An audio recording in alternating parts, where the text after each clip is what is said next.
The Arcane Formulas. By William Walker Atkinson. Lesson 9. Cyclicity and Balance. The swing of the rhythmic pendulum is always at right angles to its central line of suspension. Always to and fro, backward and forward, from a fixed center of gravity which is directly under its point of suspension. A similar law is evident in the movements of a body revolving in a circle, in which is manifest the power of the central point which holds the body from flying off into space, and also the power which causes the body to continue in cyclic revolution instead of falling toward the center. In fact, the cyclic motion is merely another form of rhythm and is dependent on the latter, just as rhythm, itself, is dependent on the existence of the law of opposites, or polarity. Polarity, or the opposites, is the fundamental cause of both rhythm and cyclicity. All active movement expresses itself in rhythmic motion between its two poles or opposites. But this rhythmic motion is not necessarily always in a straight line, as in the case of the pendulum. In fact, the motion of large bodies, and also of races, history, events, etc., is generally in a circle. This results from the attraction and repulsion of objects and forces outside of the swinging thing, which tends to draw it out of its backward and forward swing, and which gradually converts the straight line of the swing into a circle. Consequently, on all sides, and in all things, we find the law of cyclicity in full operation. As the aphorism states, cyclicity is akin to rhythm, and arises by reason of it. All events tend to move in cyclic trend, in constant circular movement of continuous recurrence. The only escape from cyclicity is found in the process of transmutation into spirality. This is accomplished by advancing the central point of motion. The conversion of the circle into the spiral is one of the highest forms of mental alchemy. It is evident to all who will examine the subject that the mental life of the average person is merely the constant traveling around and around in a recurring circle. The circle gradually widening from childhood to the prime of life, and then narrowing from that time to old age and death. The average person is held firmly bound by this law of cyclicity. And while he finds the circle widening or narrowing as the case may be, he never makes any real progress. It is always a constant swing around the same old central point. A process similar to the travel of the squirrel in the treadmill of his cage. A constant traveling which results in his getting nowhere. It is only when the individual is able to convert the circle into the spiral that he is able to advance. All real advance is accomplished in this way. Many acquire spirality by accident, as it were. They find that by the assertion of the ego, by the use of the inner will, they are able to advance the central point of motion. Advanced occultists are able to consciously advance their central point of life motion, and thus to do intelligently that which the average person does to a lesser degree under the unconscious influence of circumstances. It is most difficult to render simple and plain the arcane formula regarding this form of mental transmutation, for it is so bound up with the conscious use of the will that it cannot be understood except by those who have felt the realization of the will. Consciousness. It may be described in this way.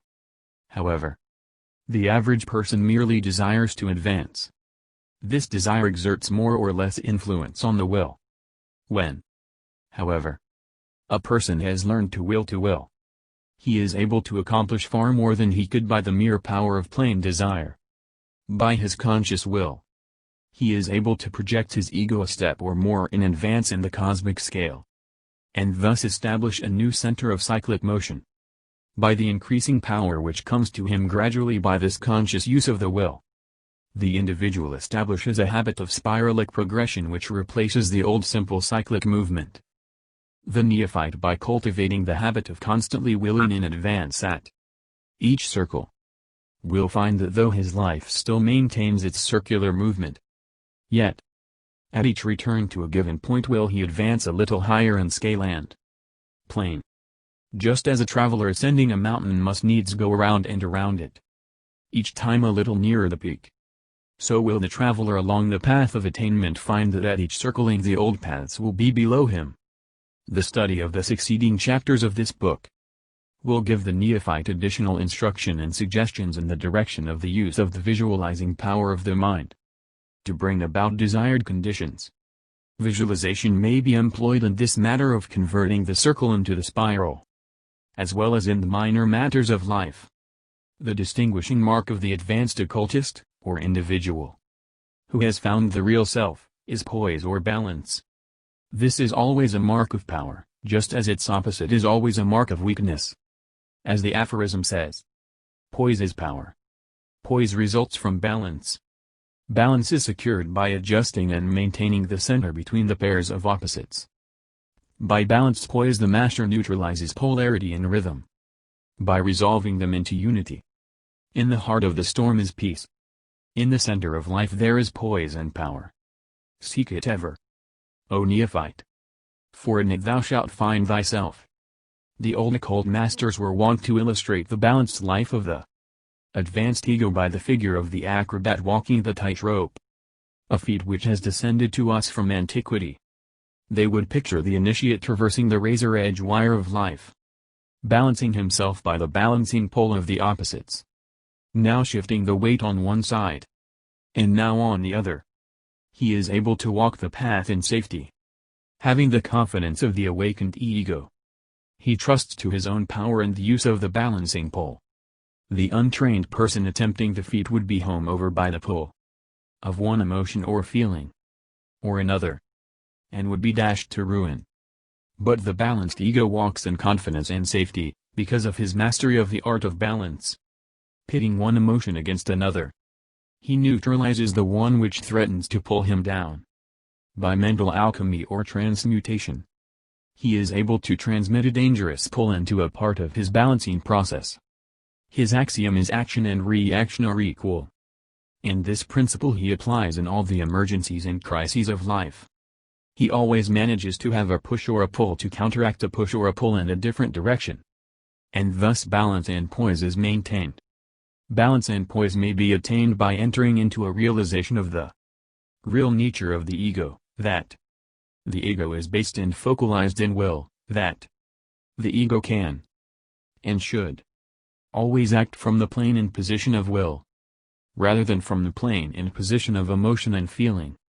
In fact, the entire instruction of this book, up to this point, has been in the direction of leading the individual to a consciousness of his real nature, which, if once acquired, must inevitably result in perfect balance and poise. The facts stated, the instruction, the exercises, all will aid in the acquirement of balance and poise.